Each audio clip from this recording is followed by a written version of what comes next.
Primeiro, muito obrigada a Marina pelo convite para estar aqui como profissional de educação física e poder mostrar um pouquinho do nosso trabalho. Primeiro eu vou perguntar, né, quem fez exercício hoje? Estava chovendo.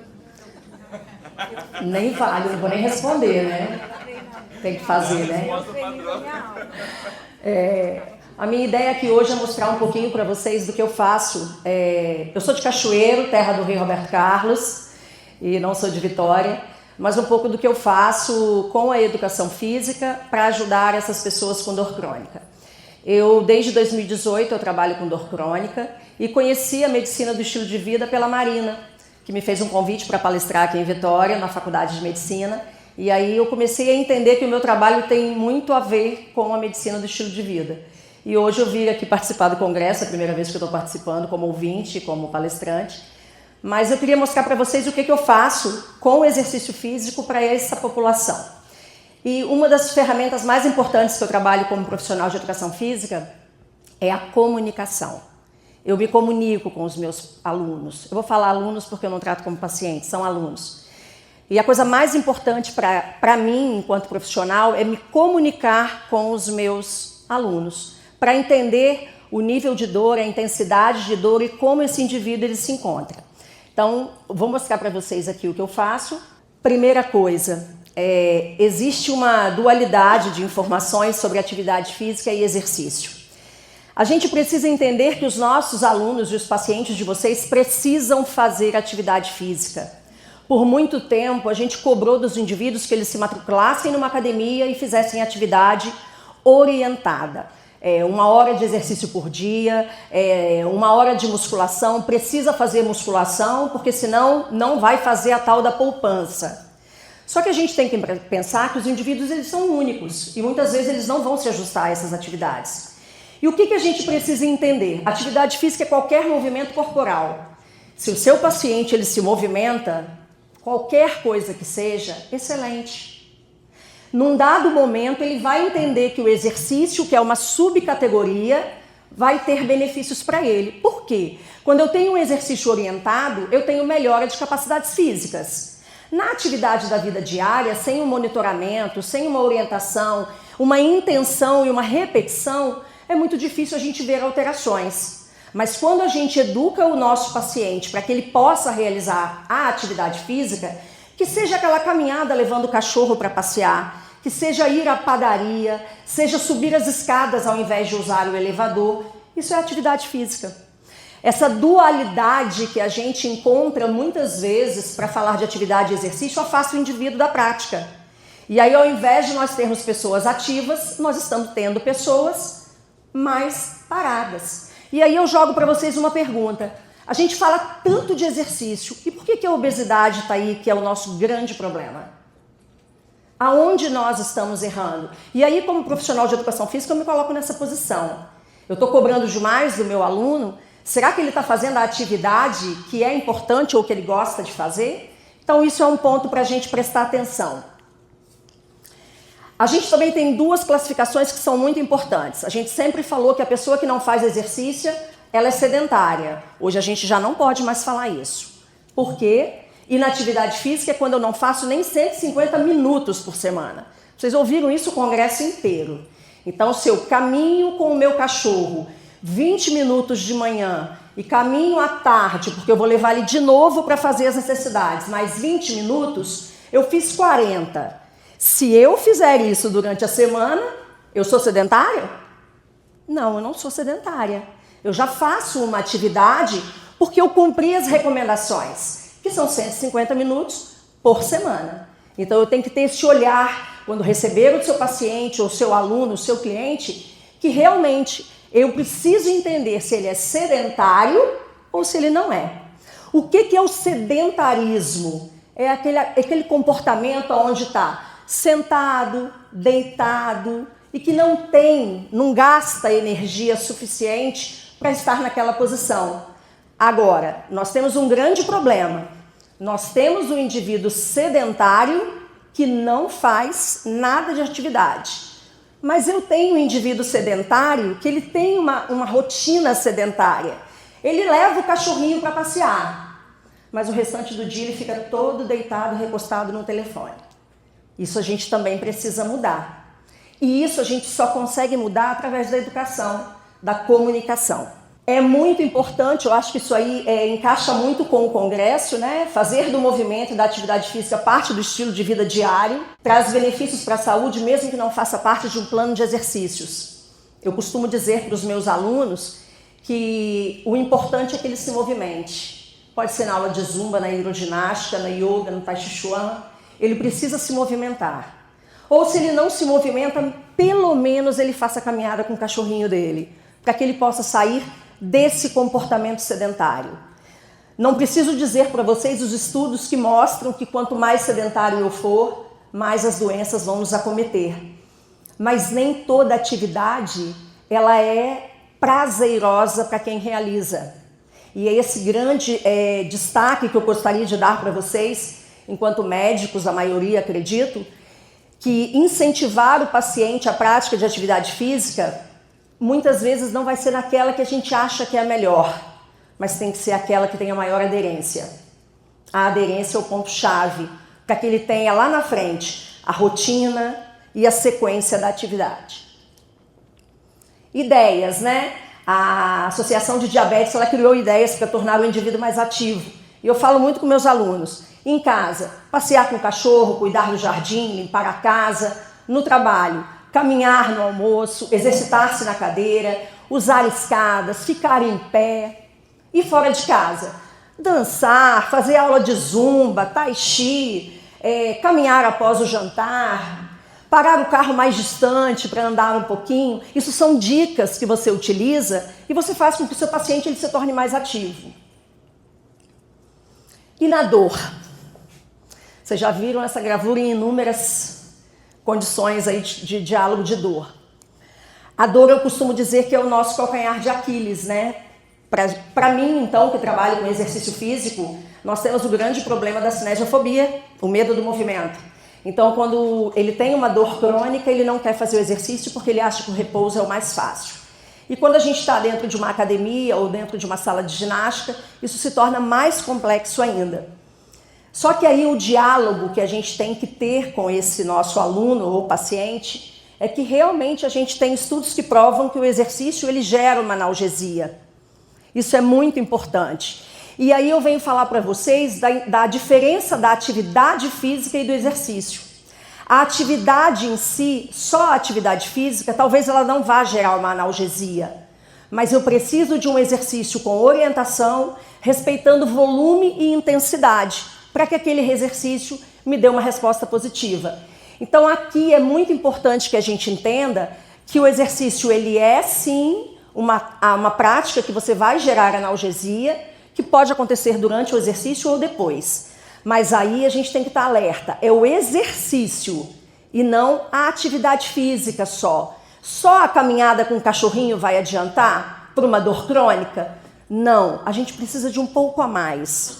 Uma rotina, uma orientação. Então é esse ponto que eu converso muito com meus alunos. Que é um artigo que saiu em 2019 e que ele fala que pessoas com dores crônicas podem apresentar uma hipoalgesia induzida pelo exercício e que o exercício físico ele vai ser um grande vilão se a gente não controlar volume e intensidade.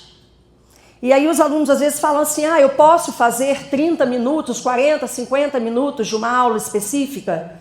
Não tem como eu falar porque isso é individual. Lembra do que Marcelo falou? A dor é subjetiva.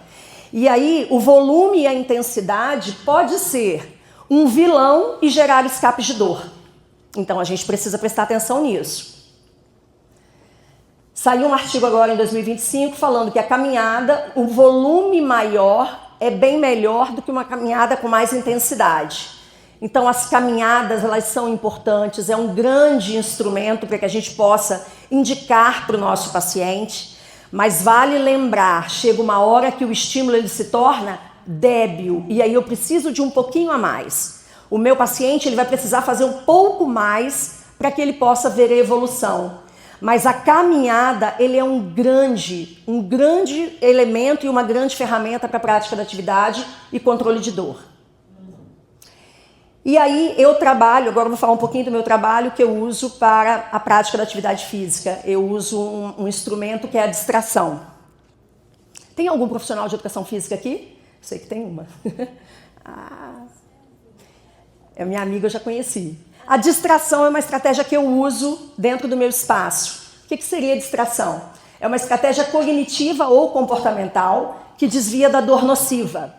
As distrações modificam as percepções cognitivas da dor, alterando as respostas nociceptivas e desencadeiam um sistema interno de supressão da dor, independente da idade. O artigo está aqui, se vocês depois quiserem olhar. E eu utilizo a prática da dupla tarefa. Quem é da educação física vai saber o que eu estou falando e da físio também. A dupla tarefa é o ato de realizar uma atividade primária para o qual é destinado o maior foco da atenção incorporada a uma segunda atividade executada ao mesmo tempo. Para vocês entenderem, eu trouxe aqui para vocês os vídeos. A primeira aluna, ela é uma aluna que tem dor lombar, eu coloco a bola e ela tem que controlar a bola, segurar a bola, enquanto ela está trabalhando centro de corpo. Na segunda, esse aqui, eu não falo para ele fazer agachamento, eu falo para ele colocar o cone no chão e depois colocar o cone na estante. Eu estou distraindo. E a do meio, ela faz uma remada e uma puxada, ela tem uma dor lombar também. Então, eu estou fazendo o trabalho com ela está se exercitando e ela não está focada na dor lombar. Isso é o que nós trabalhamos como dupla tarefa e distração. Eu estou distraindo. Enquanto eles se distraem, eu faço o exercício que eu preciso fazer. E aí se torna mais lúdico, mais encantador, para que eles possam fazer e não ter tanto medo do movimento. Mas aí a gente vai pesquisando mais um pouquinho e a gente descobre que os artigos já estão falando, né, que falar sobre estilo de vida é determinante para controle de dor crônica. A gente precisa ainda de muitos estudos, mas a gente já sabe o caminho que a gente pode seguir com o exercício físico. Mas aqui nesse artigo ele fala exatamente que falar sobre estilo de vida para quem tem dor crônica já ajuda muito e potencializa muito o nosso trabalho. Mas, no manejo da dor, eu preciso pensar em duas condições: exercício controlado e uma boa comunicação, que é o que eu faço na minha cidade. Por que eu escolhi a fibromialgia? Eu atendo muitas pessoas com fibromialgia também, e dores musculoesqueléticas. E o American College ele tem uma diretriz muito boa para a gente trabalhar com fibromialgia. Para outras dores a gente não tem, mas a gente consegue, dentro do American College, ter uma diretriz. Eles criaram o FIT, que é uma estratégia de treino que controla frequência, intensidade, tempo e tipo de exercício. Exercícios aeróbicos, exercícios de força e exercícios de flexibilidade. Então, todos eles, como o Marcelo mesmo falou, em baixa intensidade. Então, quando eu tenho esse indivíduo que ele chega para mim, o que nós vamos fazer? Através dessa comunicação, da avaliação e desse diálogo, eu vou entender se esse indivíduo se enquadra a esse protocolo do American College ou talvez eu tenha que usar a dupla tarefa. Por isso que é muito difícil eu dizer qual vai ser a estratégia, porque a dor é única, a dor é individual e ela é muito subjetiva. Então, o que eu faço? Eu tenho uma base do American College, mas em grande parte das vezes eu tenho que começar com a distração, com a dupla tarefa, antes de entrar num protocolo bem mais direcionado para o meu aluno. Exercícios de força, também sempre em baixa intensidade. O que é importante prestar atenção nos exercícios de força é que a gente tem que ter um mínimo de 48 horas para retomar. Não dá para treinar força todos os dias com o paciente fibromiálgico, então a gente precisa prestar atenção nisso, mas as intensidades são sempre baixas. Mas não quer dizer que o fibromiálgico ele não pode pegar peso e nem evolua. Eu tenho uma aluna de 60 anos que ela pega bastante peso e ela não tem mais escapes de dor, mas é um processo. E os exercícios de flexibilidade, 2 a 3 dias por semana, intensidade também suportável da dor, para que esse aluno também não tenha escapes de dor.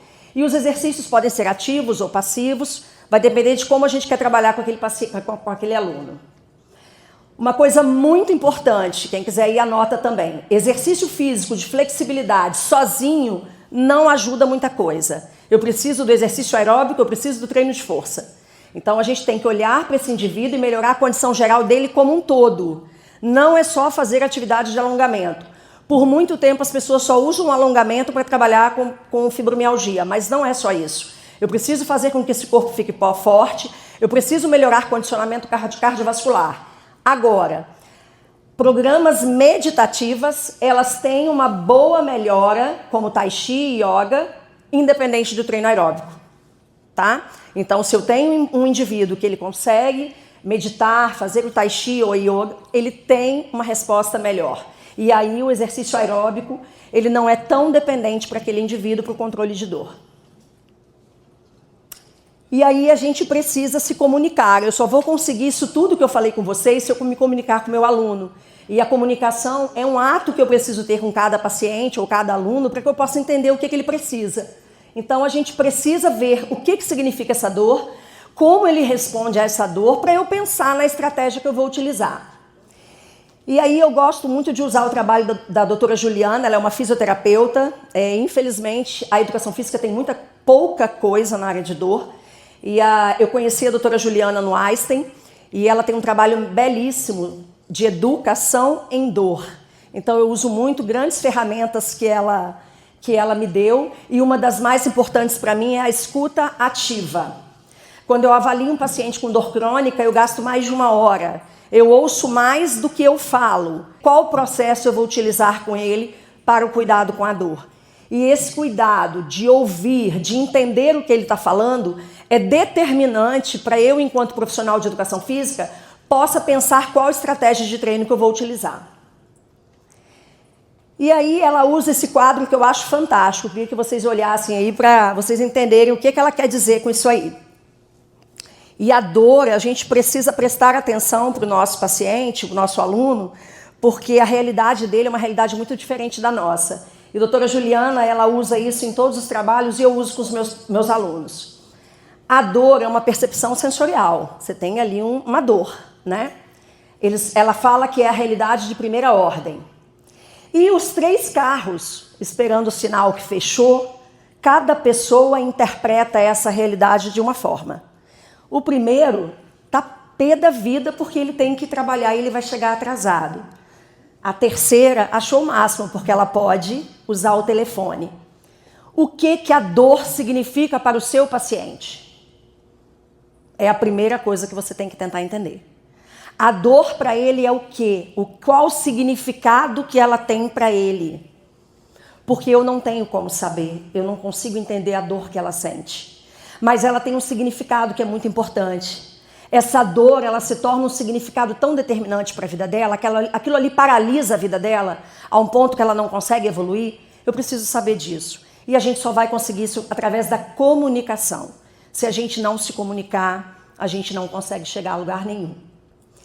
E aí, depois de eu fazer isso tudo, que eu faço dentro do meu trabalho particular, juntando algumas ideias da minha vida, eu queria fazer o trabalho para pessoas que não têm condição de fazer aquilo que eu faço dentro do meu espaço. E aí eu construí uma cartilha, que é uma cartilha que eu disponibilizo gratuitamente, e ela tem 50 minutos de atividade. Então, todas as pessoas que realizam essa cartilha, se fizerem 3 vezes por semana, estão contabilizando a quantidade ideal de exercícios para o dia a dia, para que ela possa se manter saudável.